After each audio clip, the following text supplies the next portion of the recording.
Christian Eboulé, vous nous avez rejoint pour nous parler d'un auteur qui n'est pas une star, qui n'a pas été invité au Salon du Livre de Paris et qui pourtant mérite tout autant l'attention.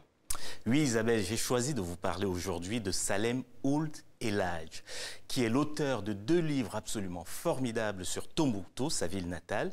Et ces 2 livres sont aussi l'histoire d'une rencontre, celle entre l'auteur Salem Ould Elhadj et Pichi Banda, comédien congolais installé en Belgique. C'est notamment Pichi Banda que l'on voit sur cette photo qui est à l'origine de l'écriture et de la publication de ces 2 livres dans une petite maison d'édition, Panubula, qui est installée à Louvain-la-Neuve en Belgique. Et les 2 livres ont quasiment été édités à compte d'auteur. Alors la bibliographie sur Tombouctou est pléthorique. Pourquoi est-ce que vous nous avez présenté ces 2 livres en particulier? Qu'est-ce qu'ils ont de si spécial?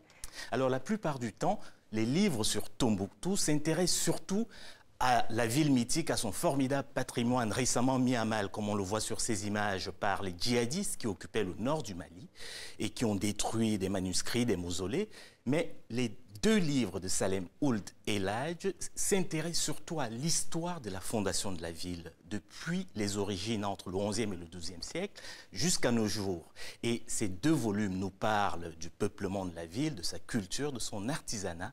Bref, ce qu'on apprend dans ce livre, c'est le quotidien des Tombouctiens écrit par un Tombouctien, ce qu'est Salem Ould Elhadj. C'est probablement la raison pour laquelle la Fondation Aga Khan a décidé de rééditer quelques milliers d'exemplaires de ce livre qui seront bientôt à la disposition de tous les Maliens.